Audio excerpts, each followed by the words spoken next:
students, now let us focus on your amendments in your refund chapter.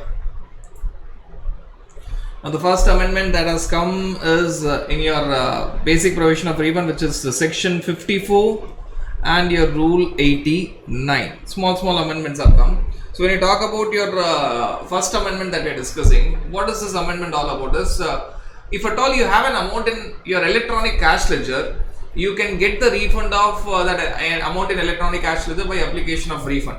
But practically, there was only an option that you have to apply for refund. But theoretically, there was one more point that you can get that refund while filing of return, which was never practically there. So what they have done, in your section 54 subsection 1 and in your rule 89 sub rule 1, where it is all about refund of amount in electronic cash ledger. It's all about refund of amount in electronic cash ledger. Specifically, we are talking about refund of amount in electronic cash ledger. So if I have excess amount in my cash ledger, I can any point of time go and claim the refund of that. It is just like my fixed deposit, which I can break any point of time and get the amount. But the problem was, in this particular provision, theoretically they said that you can get the refund in two manners. One, you're talking about you can apply the refund. You can apply the refund. Second, you can claim the refund when you're filing your return under section 39. So while filing of return, you can claim the refund. Now what they have done, they have removed this provision because you cannot claim the refund while filing of return. This was practically never ever there. So whatever was practically not there, now they have removed it. Now what they have said is, if you see the provisions in your rule 89 sub rule 1, what they have mentioned is, any person except the persons covered under notification of section 55, that is UIN category, claiming the refund of any balance in electronic cash ledger in accordance with the provisions of section 49 subsection 6 or tax, interest, penalty, etc. So again, you're talking about claiming the refund of electronic cash ledger. Now what they have said, normal provisions, even for claiming the refund of electronic cash ledger, normal provisions would apply. You have to apply for refund. There's no speciality. There was a proviso which was attached, now it is removed, because that proviso was telling that any claim of refund related to electronic cash ledger you can make while filing the return in your GSTR 3 or 4 or 7, etc. Now understand that this practically was never ever there. So if I had to tell in this manner, if I want to claim the refund of amount in my electronic cash ledger, earlier the provision was I may make a refund claim like normal refund claim, or when I am filing my return I can claim the refund. So while filing my return I will get the refund. Now understand that this second part was never practically there. This was only in provision. In your section 54 subsection 1, rule 89 sub rule 1, it was only in provision. Now what they have done, they have said that no option. Even when you are claiming the refund of electronic cash ledger, you have only one normal route, that you have to file a refund application. There should be a refund claim application just like normal refunds. So that is the first amendment that is there here. Again, the next point, you are talking about a scenario where you are talking about a refund. Again, section 54 read along with the notification 20/2018 CT, which is now rescinded by notification number 20/2022 CT. Previously the notification number was 20/2018. Now it is overruled by notification 20/2022 CT. Now this is all about your UIN refund. When you are claiming the refund being UIN, unique, having UIN number, that is a unique identification number, refund claim by international organizations holding UIN. I repeat, refund claim by international organizations which are holding UIN. Now previously there was a different time limit. It was governed by a notification which was notification number your 20/2018 CT. Now it is overruled by notification. It is overruled by your notification number 20/2022. Now what is being said here is, any such entities, United Nations organizations or multilateral financial institutions and organizations notified under United Nations Privileges and Immunities Act, or consulate or embassy of foreign countries, or any other notified persons who are claiming the refund of under section 55. Right, they are claiming the refund of tax paid on their inward supplies of goods or services. What they have done is, there was a time limit. They have to make a refund claim before the expiry of 6 months from the last day of the quarter in which such supply is received. Now that 6 months is replaced with 2 years. Previously the time limit was 6 months from which date? From the last day of the quarter in which supply was received. First of all, understand that these persons who are holding UIN, you need to understand that person holding UIN, on their outward supplies, they will not pay output tax. When you are not paying output tax, you cannot claim input tax credit. So on their inward supplies,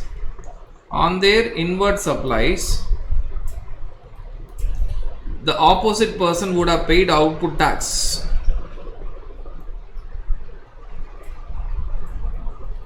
The supplier would have paid output tax. The supplier who is supplying to persons holding UIN would have paid output tax. So UIN outward supplies of UIN will not have any output tax, but the inward supplies of UIN will have output tax, on which they cannot claim input tax credit. ITC cannot be claimed, because when you are not paying output tax, you cannot claim input tax credit. So what the suppliers will be doing? Suppliers will collect price plus GST from the persons holding UIN, and thereafter suppliers will pay to the government GST, and this GST which is paid to the government will be given back as refund to the persons holding UIN. Refund of GST on inward supplies. So there are 3 steps. First, supplier who is supplying to persons holding UIN will charge GST, price plus GST. Second, it will pay GST to the government. Third, these persons who are holding UIN, they will claim the refund of GST paid on inward supplies. Why? As they don't have outward supplies, they cannot claim input tax credit. Now what are they doing is, they are claiming the refund of GST on their inward supplies. Now what is the amendment? This is not the amendment. This is the basic concept of anyone who is having UIN. Now what is the amendment? If the inward supplies, say for example, if the inward supplies were received in say July 2022, inward supplies were received in July 2022, previously, before the amendment, what was the time limit? After amendment, what is the time limit? Before amendment, the time limit was 6 months from the end of the quarter in which inward supplies is received. Now it is 2 years from the end of the quarter in which inward supplies is received. So before the amendment, the time limit was when I receive the inward supplies, when I am getting the inward supplies in July 2022, what would be the end of the quarter? So when I receive it, it will be September 2022. So it is 6 months from September 2022, which would end on March 2023, 31st of March 2023. I need to make refund application on or before 31st of March 2023. Now what is the amendment that is brought in us? It is 2 years from the end of the quarter. I have received my inward supplies in July. So from the end of the quarter is 2 years from September 2022. Now this 2 years from September 2022 will end when? This will end on 30th of September 2024. So previously, before the amendment, I had what time? I had time of 6 months from the end of the quarter in which inward supply is received, which was on 31st of March 2023. Now I have 2 years from the end of the quarter in which I received inward supplies. My inward supplies was in July 2022, end of the quarter is 30th September 2022. Add 2 years from that, I have time limit of 30th of September 2024. So now it is no more 6 months from the end of the quarter, it is 2 years from the end of the quarter. So there is an increase of time limit for claiming the refund. So that is given here in your section 54. Previously that notification which was giving the time limit of 6 months was your notification 20/2018 CT. Now it is replaced by 20/2022 CT. Now talking about the next amendment which is there in your section 54 subsection 10, which talks about withholding of refund. If you see the provision where the refund is due to a registered person who has defaulted in furnishing any return. So if you have defaulted in furnishing the return or is required to pay any tax, interest, penalty which has not been stayed by any court, the proper officer may withhold the refund. Basically, if you are not filing the returns or if you are not paid the dues, your refund may be withholded. Two reasons: non-filing of returns or non-payment of your dues which is not yet stayed. Now previously the confusion was they added that refund is due under section 54 subsection 3, which is refund of your ITC. Now they want to tell that this withholding of refund is for any refund, not only for refund of ITC. Previously the wordings were where any refund is due under section 54 subsection 3, which means that withholding of refund was only when you're talking about refund of your input tax credit under section 54 subsection 3, because section 54 subsection 3 talks about your refund of input tax credit in case of zero rated supplies and inverted duty structure. Now they want to clearly tell that whether it is a case where you're talking about refund of ITC or any other refund, any kind of refund, withholding is possible. Previously withholding was possible strictly as per the provision of the law. Withholding was possible only when you are claiming the refund of input tax credit. So if at all I have refund, if I categorize the refund into two categories: refund of your input tax credit and other refunds. Now government is trying to tell that whether it is refund of your input tax credit or whether it is any other refund, whatever refund of excess payment of output tax or refund of cash release, any other refund, withholding is possible. Withholding of refund is possible for any refund. They have removed the reference of section 54 subsection 3. They have said that any kind of refund, officer can withhold the refund if at all you are non-filer of return or if the dues of tax, interest, penalty is not yet paid. So that is a new point, a new amendment in section 54 subsection 10. Now friends, the next amendment is with respect to time limit.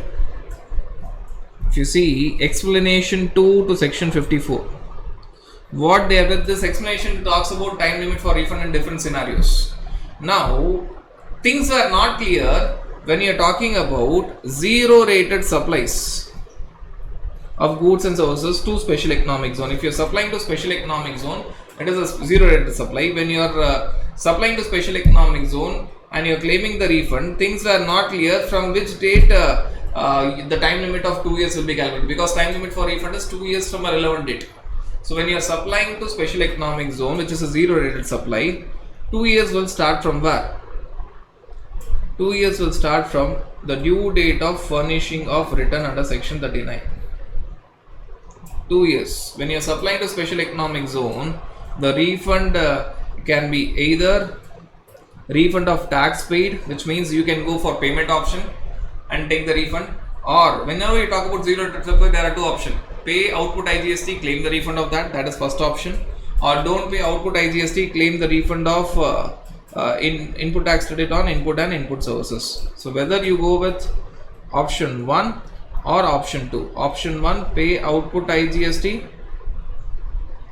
and claim the refund of output IGST. Option 2, under LUT, you need not pay output IGST. Now you are claiming the refund of not the output IGST. You are claiming the refund of input tax credit on your inputs and input services. Whatever is the matter, they are telling that if at all this is a zero rated supply because it is supplied to special economic zone. Because for exports and deemed exports there was a separate time limit, but there was no specific time limit when you are talking about supply to special economic. So now they have said that it will start 2 years will start from due date of furnishing of return under section 39. So if at all I am supplying to special economic zone, if at all I am supplying, supplier is supplying to special economic zone. If I am supplying to special economic zone, it is a zero rated supply.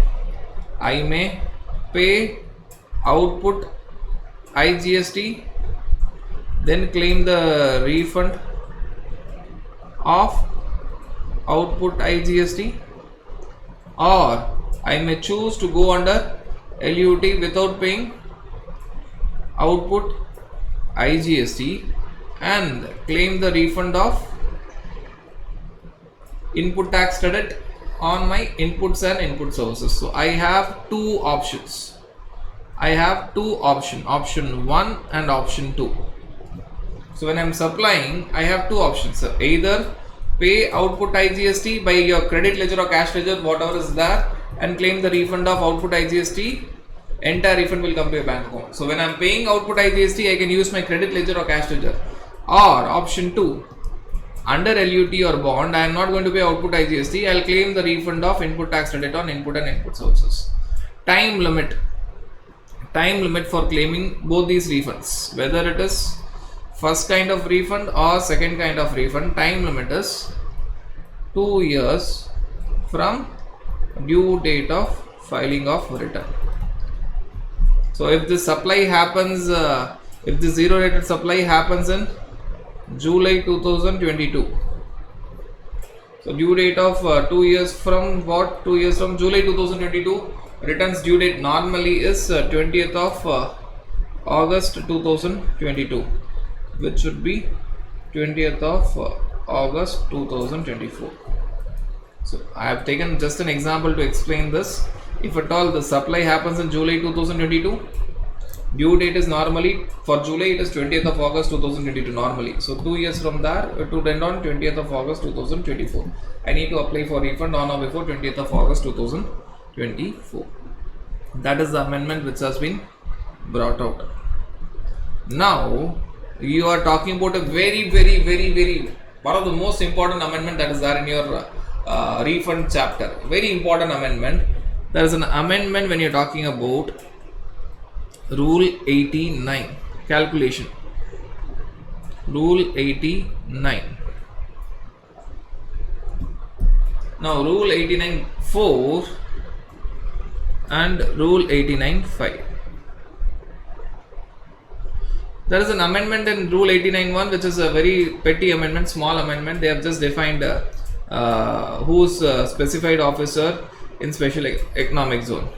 So specified officer means a specified officer or an authorized officer as defined in Rule 2 of special economic zone. So that is not so important. This is just defining when you are supplying to special economic zone. That is the role of specified officer of special economic zone. Who is that officer? The officer who is defined under Rule 2 of special economic zone rules 2006. So not so important. What is important is when you talk about refund of input tax credit is possible only in case of zero rated supply or in case of inverted duty structure. Now amendment has come in both the places. Either it is in case of zero rated supply or it is in case of inverted duty structure. Now what is the amendment that has been brought out in your formula of your ITC, refund of ITC in case of zero rated supplies What they have said is, for the purpose of this sub-rule means only specifically Rule 89 sub-rule 4. The value of exported goods out of India shall be taken as free on board value. Free on board value, which is given in your shipping bill or bill of export. Free on board value. Free on board value. Or you're talking about value declared in tax invoice or bill of supply. What a value you have. Value given for customs and value in your bill of tax invoice or bill of supply, whichever is less. Whichever is less. Right. So they are trying to tell that you have to go with free on board value or value given on tax invoice or bill of supply, whichever is less. See, export, the problem is overvaluation. Always there is a problem of overvaluation. So what they are telling, for your goods, we will go with FOB value, which is that given in your customs document, shipping bill or bill of export, or your value in your books of accounts, that is tax invoice or bill of supply, whichever is less. Whichever is less. Rather, if I were to tell this in a very clear manner, so when you're talking about your Rule 89 sub-rule 4, what is the exact formula for refund of your input tax credit? Refund of input tax credit in case of zero rated supply is equal to your ITC on inputs and input services multiplied by, so the numerator factor would be, so the more you export, the more the refund, so multiplied by, you are talking about zero rated supply turnover. Zero rated supply turnover of zero rated supply, turnover of your zero rated supply divided by adjusted total turnover in the state or union territory. When I tell zero turnover of zero rated supply, turnover of zero rated supply includes zero rated supply of goods and zero rated supply of services. When I tell zero rated supply of goods, it includes export of goods or supply of goods to special economic zone. Even it is true for services also. When you talk about export of goods, when you talk about your export of goods, they give a value that your export of goods value can be, already there is a provision which is talking about it. Now what is the amendment is, your export value in shipping bill or bill of export, or your export value in tax invoice or bill of supply, whichever is less. Wait, this is not the only answer, this is the amendment brought in. There is another or 1.5 times of like goods which are exported, because the problem in export is overvaluation. So whatever like domestic goods being exported, like domestic goods, 1.5 times of your like domestic goods, same type of domestic goods which were exported, which are like domestic goods, 1.5 times of like domestic goods. Now here also whichever is less. So there is a two-way step process. First you have to take your shipping bill of export value or tax invoice bill of supply value, whichever is less. Then you have to compare it with 1.5 times of like domestic goods, the same goods which are market value of like domestic goods which are there in India, so which are sold in India, like domestic goods. Take that and multiply it by 1.5 times, whichever is less. I repeat, what is the formula for refund of ITC in case of zero rate supply? ITC on inputs and input services multiplied by zero rated supply turnover divided by adjusted turnover, total turnover in that particular state or union territory. Now when I talk about your zero rated supply, it can be of goods and services. When I talk about goods, it can be export of goods or supply of goods to special economic zone. Our focus is only on export of goods. So your zero rated supply is of goods or services. Again, when you talk about goods or services, it can be export of goods, export of services, or supply of goods to special economic zone, or supply of services to special economic zone. So there can be 4 parts. There can be in total 4 parts: export of goods, supply of goods to special economic zone, export of services, supply of services to special economic zone. What we are analyzing is only export of goods. Export of goods, what they have said is take the shipping bill value or shipping bill of export value or tax invoice bill of supply value, whichever is less. First step.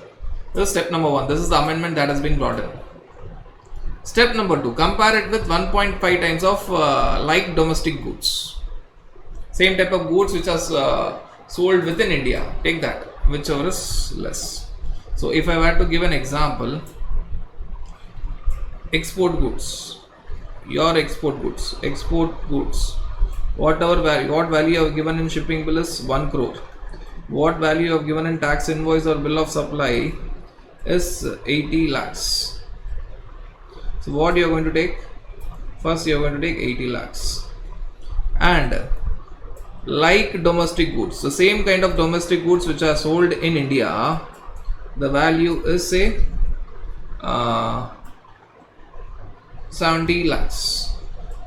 So compare it with 1.5 times of 70 lakhs. When I calculate with 1.5 times of 70 lakhs, it works out to 1 crore 5 lakhs. 1 crore 5 lakhs. Rather, I can write it as 105 lakhs. Again, from here you have to take whichever is lower, which is 80 lakhs. So what you have to do now, it is in 2 steps. First, shipping bill value, bill of export value, or tax invoice, bill of supply value, whichever is less. Compare it with 1.5 times of like domestic goods. Again, you take whichever is less. 2 steps.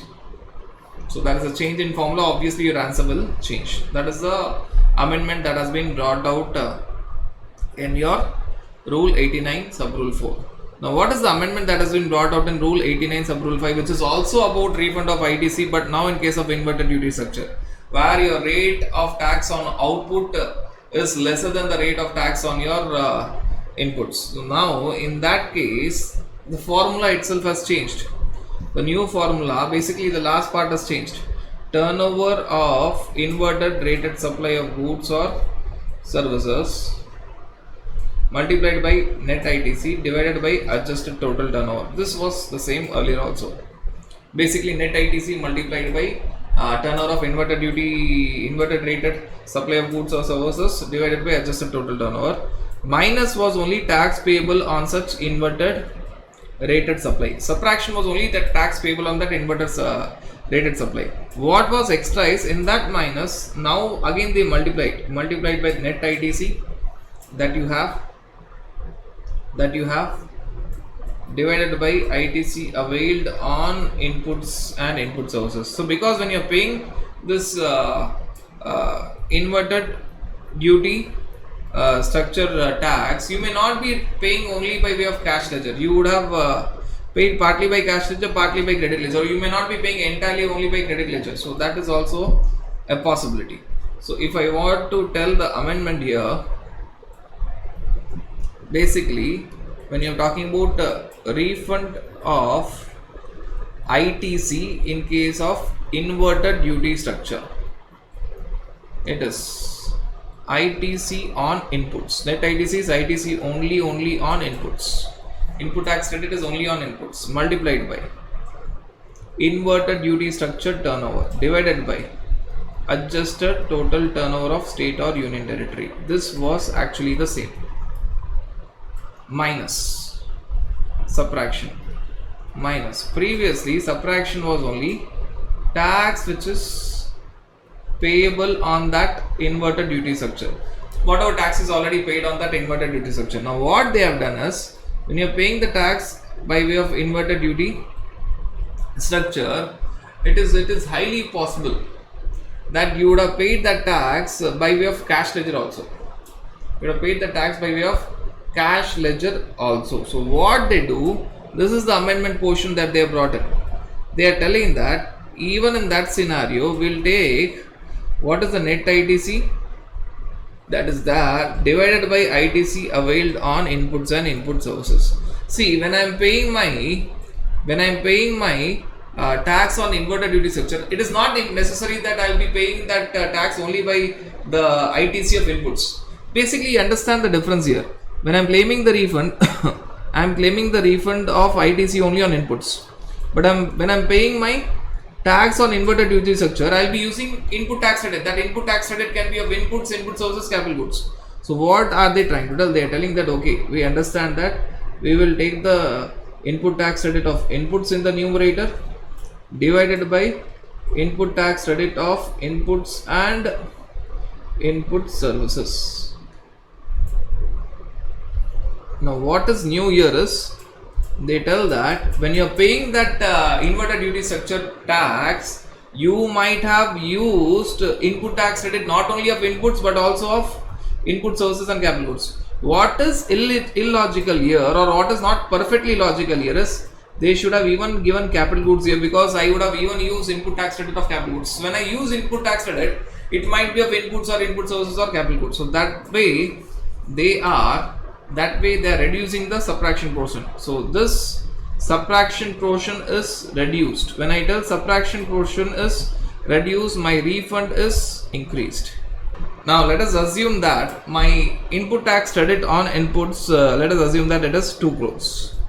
Inverted duty structure turnover, let us assume that it is 10 crores, and adjusted total turnover, full turnover in that state or unit entities, let us assume that it is 20 crores. So this would work out to be 1 crore. This is one portion, minus tax payable on inverted duty structure. So if my turnover of inverted duty structure is 10 crores, tax payable is 10 crores multiplied by, let us assume that the rate is 5%. So minus 50 lakhs. Now before the amendment, I used to get the maximum refund. My maximum refund was 1 crore minus 50 lakhs. My maximum, this is the maximum refund. Now after the amendment, what are they trying to tell? They are telling that no, this would increase. Now after the amendment, they are telling that the second part, which is tax payable on my inverted duty structure, which is now 10 crore multiplied by 5%, which is 50 lakhs, multiplied by input tax credit on inputs. Input tax credit on inputs, we have already taken it as 2 crores. Now let us assume that input tax credit on your inputs and your input services. So inputs is 2 crores and input services is another 2 crores. So totally it is say 4 crores. In that particular tax period, my input tax credit on inputs is 2 crores and input tax credit on input services is another 2 crores. I am ignoring input tax credit on capital goods. Rather, the right way would have been they should have even taken in that tax period input tax credit on capital goods, which they have not taken. Now this won't be 50 lakhs anymore. The subtraction portion would be 50 lakhs multiplied by 2 crore divided by 4 crore, which would work out to 1 crore minus 25 lakhs. 1 crore minus 25 lakhs, which means now my maximum refund is 75 lakhs. Before the amendment, it was 50 lakhs. Why? I only took 1 crore minus 50 lakhs. That is my input tax credit on inputs multiplied by inverted duty structure turnover divided by adjusted total turnover, which gave me 1 crore, and tax minus subtracted by tax payable on inverted duty structure, which gave me 50 lakhs. So 1 crore minus 50 lakhs gave me only 50 lakhs. But after the amendment, when I am talking about the subtraction portion, it is tax payable on inverted duty structure multiplied by input tax credit on inputs, which is 2 crores, and input tax credit on inputs and input services. So 2 crores is on inputs, and let us assume that another 2 crores is on input services. That being the case, now the subtraction is 1 crore minus 25 lakhs.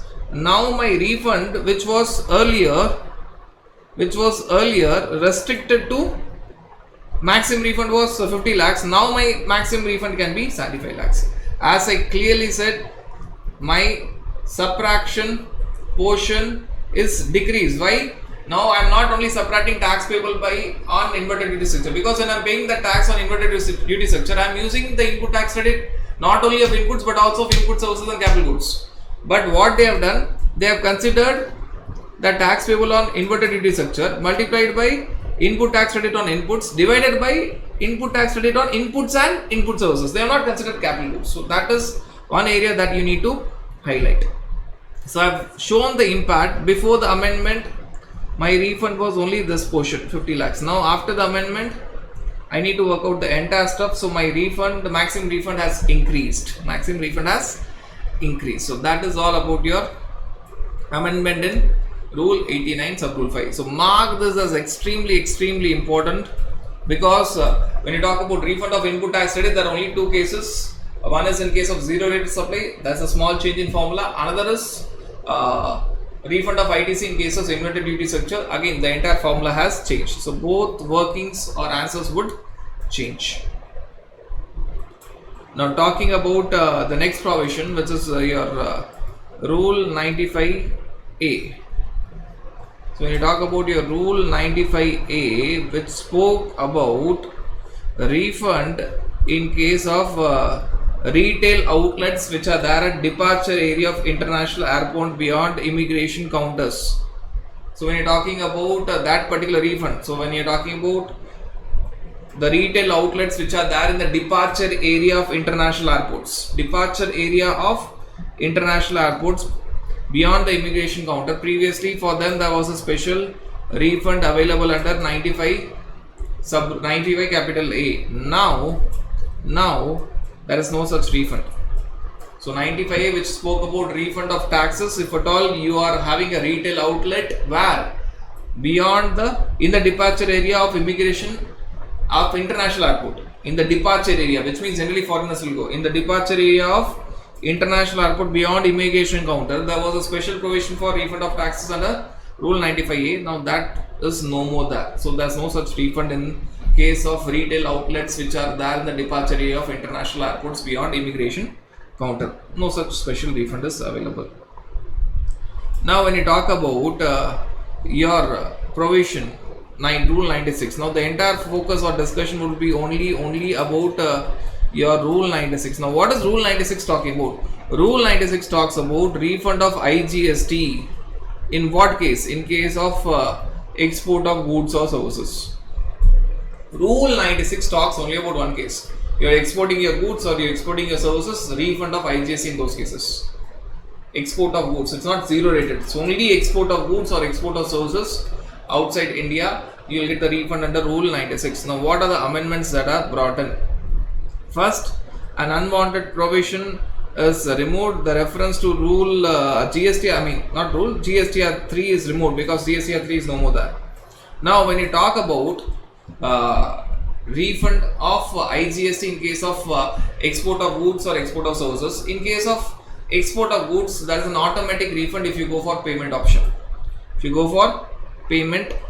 So if at all you are talking about you are filing a shipping bill for export of goods, that would be deemed to be refund application when the goods are exported outside India.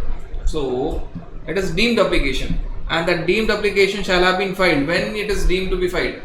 So when you are exporting the goods outside India, your shipping bill will become automatic refund application, and that automatic refund application have been filed only when you have filed your GSTR 3B. See, Rule 96 talks only about export of goods or export of services outside India. Now specifically the amendment which is there in your Rule 96 Sub Rule 1 is only on export of goods. So when you are exporting the goods, shipping bill becomes automatic refund application when you are filing your GSTR 3B. Now, provided there is a mismatch between the data in customs, that is in your shipping bill, and that in your GSTR1. So GST1 will be giving the details of your outward supplies in invoice wise. So there is a mismatch between the data of the details available on shipping bill and the outward supplies of export that you are putting in GSTR1. Then the refund shall be deemed to have been filed when that mismatch has been rectified. When that mismatch has been rectified. Now 2 points have been clearly set out. So when you're talking about rule 96, basically it talks about two scenarios: export of goods and export of services. It is not talking about supply of goods or services to special economic zone. Be very clear. It is only talking about export of goods, export of services. In case of export of goods, your shipping will be treated as automatic refund application. You are not going to file any refund application. It is automatic refund application. But when this would be treated as automatic refund application, when you are filing your GSTR 3B, only on that date it will be filed. Supposing shipping bill date is 3rd of October 2022 and that GSTR 3B you are filing on 18th of November 2022. Your shipping bill will become automatic refund application not on 3rd of October 2022 but on 18th of November 2022. So there is no amendment here. What is the amendment here is the next point. Basically, first point they are telling that forget about GSTR 3 because it is never there, focus on GSTR 3B. What is the amendment here is, if at all there is a mismatch between your shipping bill and the details of invoices that you give in detail in GSTR 1, then you will rectify it. The rectification will be done by the exporter. Supposing there is a mismatch and you rectify it in next month's return, and that next month's return is filed on 22nd of December 2022. Normally this export happened when? This export happened on 3rd of October 2022. This shipping bill will become automatic refund application when you are filing your GSTR 3B. It will become automatic refund application. This 3rd of October 2020 is no more relevant. This automatic refund application will be assumed to be filed on 18th of November 2022. But if at all I tell there is a mismatch between your shipping bill and your GSTR 1, if at all there is no mismatch, the answer would have stopped at 18th November. The moment there is a mismatch, now 18th November will not be treated as a refund application date. The refund application date will shift to date when it is rectified. Assuming that rectification is done. Assuming that rectification is done by the exporter on 22nd of December, then 22nd of December would be treated as a date of refund application. Now, two important points. Shipping bill is automatic refund application, that is not changing. So normally when is the refund application deemed to be filed? When you are filing your GSTR 3B. But in case there is a mismatch between shipping bill and GSTR 1, when is that refund application deemed to be filed, automatically filed? When it is actually rectified. So normal scenario, shipping bill is automatic refund application on the date of filing of GSTR 3B. But in case of mismatch, this is normal answer. But in case of mismatch, your refund application is deemed to be filed on the date of rectification of data between shipping bill and GSTR 1. So normal scenario, your shipping bill, which is automatic refund application, is the date of filing of GSTR 3B. Normal scenario.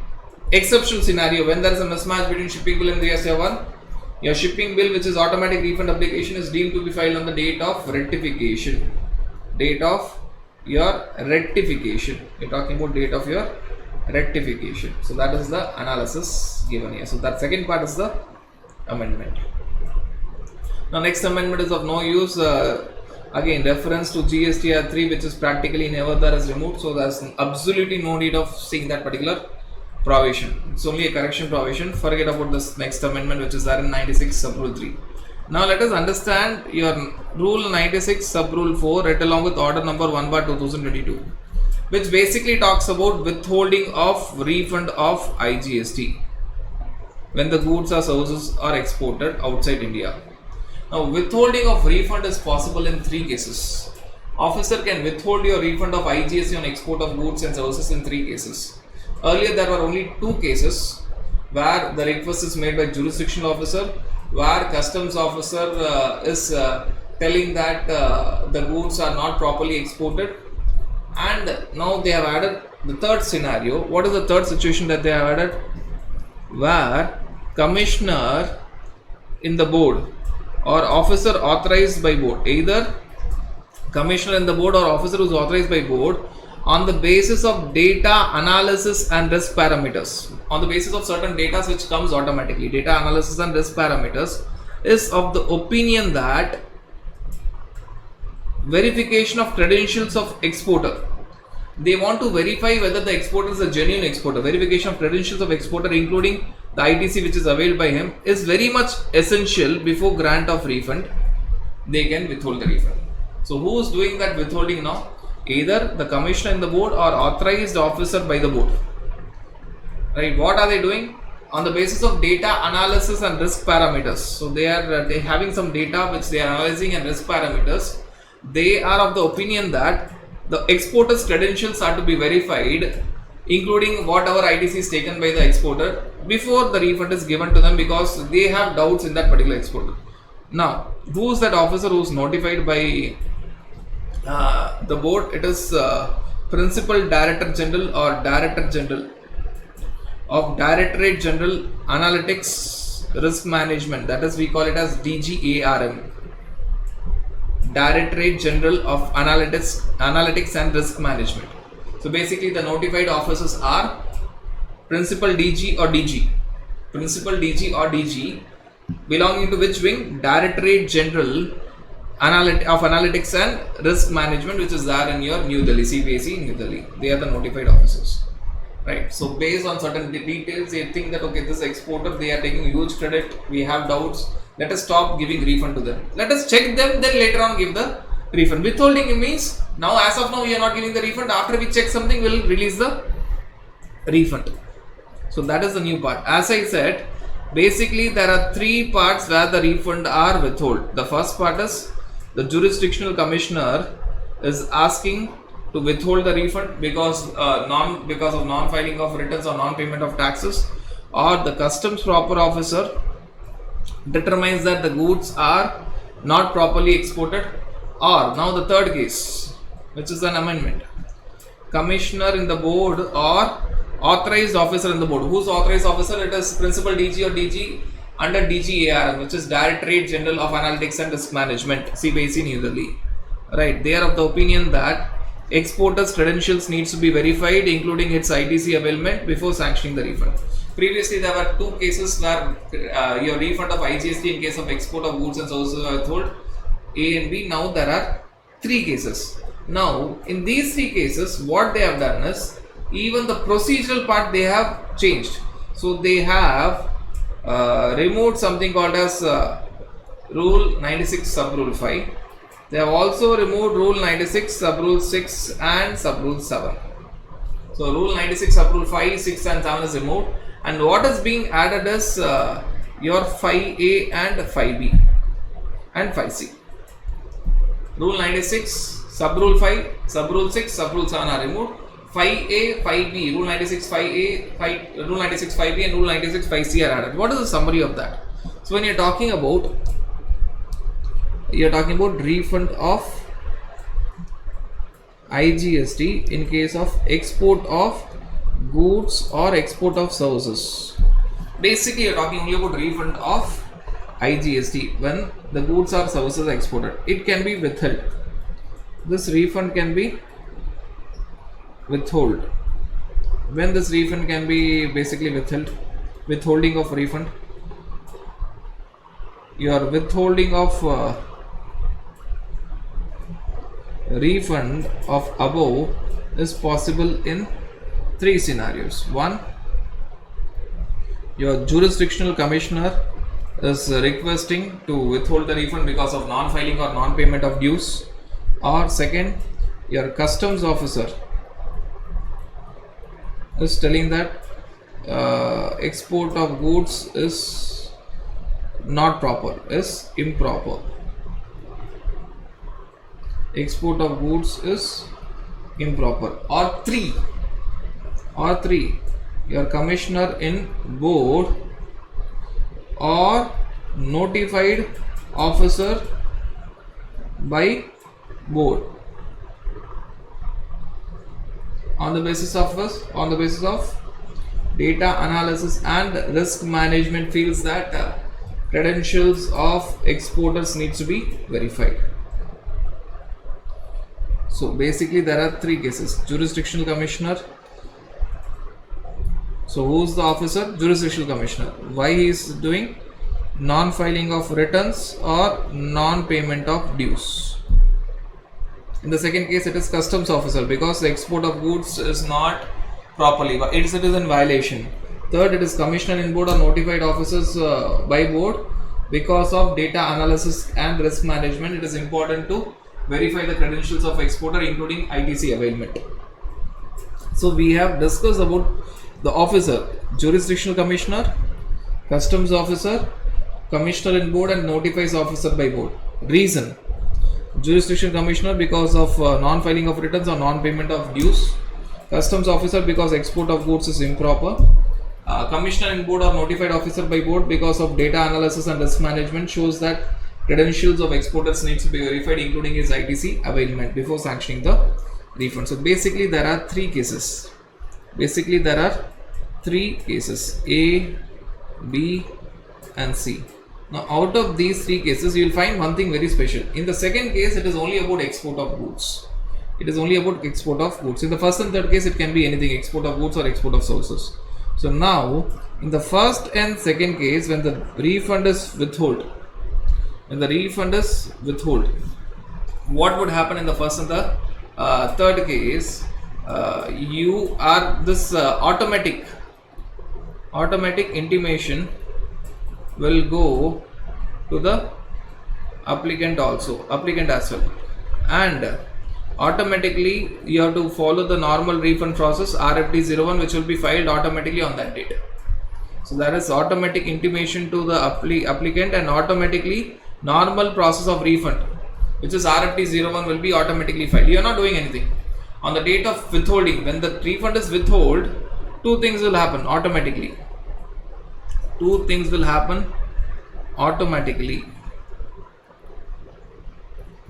One, intimation to applicant. Two, normal refund procedure is by RFD 01. Automatically RFD 01 will be processed automatically. No one is going to process automatically. It will be going with RFD 01. But when you're talking about the second scenario, this is possible only when customs officer is informing the jurisdictional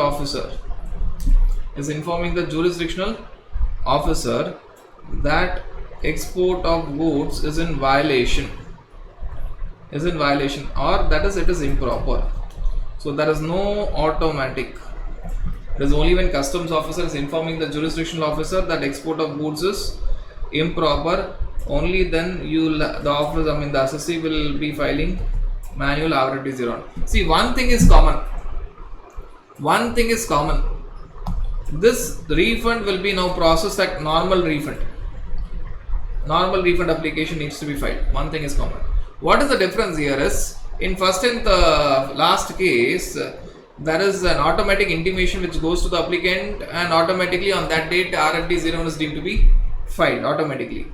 It is processed to RFD 01. What is there in the second case? In the second case is, customs officer will inform the jurisdictional officer that the export of goods is in violation of Customs Act, which is improper, and then only your RFD 01 would be filed. So if you see the provision, in the first and third case, In first and third case, the claim is transmitted to the jurisdictional officer through the system generated RFD01. Automatically RFD01 is filed, and for which intimation also goes to the applicant. Both is happening automatically. Assessor is not filing RFD01, automatically it is being processed and the intimation is given to the applicant. But whereas in second case, which is customs officer telling that the goods are not properly exported, the above claim would be transmitted to the jurisdictional proper officer only after the order is passed by the customs proper officer that the goods are exported in violation. So this claim would be transmitted to the jurisdictional proper officer. RFD01 would be filed only when the customs officer is telling that the goods are exported in violation of Customs Act. Only then the claim is transmitted to the jurisdiction. RFD01 will be only transmitted at that point of time. But one thing which is common, which I said earlier, that system generated RFD01 will be there in all these cases and it will be treated as rule 89. See, even in the second scenario where you are talking about RFD01, it is system generated. It's all system generated, automatic. It's all system generated. The only difference is in the first and the third case, immediately the moment that is withholding of refund, automatically system generated RFD01 is deemed to be filed in first and the third case. In the second case, it is not automatic. This information first will go by customs officer to the jurisdictional officer that export of goods is improper. That order will be given. Only when this order is passed that export of goods is improper, then the system generated RFD01 would be filed. But in all the three cases, this refund, the moment the withholding of refund happens, the claim which is transmitted through system generated RFD01 shall be treated as regular refund application. Right. So three cases are there for withholding. Earlier two cases were there. Now there are three cases for withholding of refund in case of IGST on export of goods or export of services. We are only talking about export of goods or export of services, not zero rated supply, not talking about supply to SEZ. It is only about export of goods or export of services. So withholding, earlier two cases were there. Now we have the third case. In the first and the third case, it is automatic intimation to the applicant and automatic RFD01, normal refund procedure. In the second case, where customs proper officer tells that the goods were not exported properly in terms of Customs Act, customs officer will first give an order, only then RFD01 will be deemed to be filed to the officer and then it will be treated as regular refund application. Right, so that is the entire process that is given. And just like your interest, this amendment is also retrospectively effective from 1st of July 2017. Now the next amendment which is given here is you had exemption when you're talking about imports by export oriented units.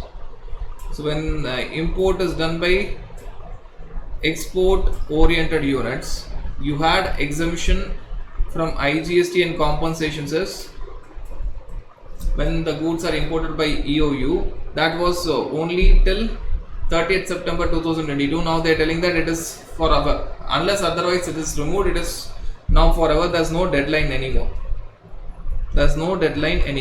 This is also true for when you are talking about exemption on IGST and compensation cess, not only for imports by EOU, but when the import is done under advance authorization or EPCG scheme. So when import was done by EOU or when import was under advance authorization or EPCG scheme, you are not required to pay IGST and compensation cess. IGST and compensation cess was exempted, but it was exempted, always it was exempted up to a particular time. Now what they have done, they have removed that particular time.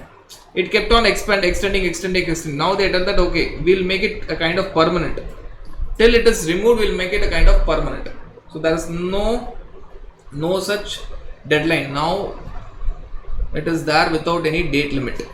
So when the imports is done by EOU or under advance authorization or EPCG, previously also IGST and compensation cess portion of customs duty was exempted. Now also it is exempted. The only difference is there was always a deadline till which that exemption was there under your notification 78/2017 customs, 79/2017 customs. Now that deadline is removed. So that is the amendment that has been brought out. So friends, this is all and all about your amendments in your refund chapter.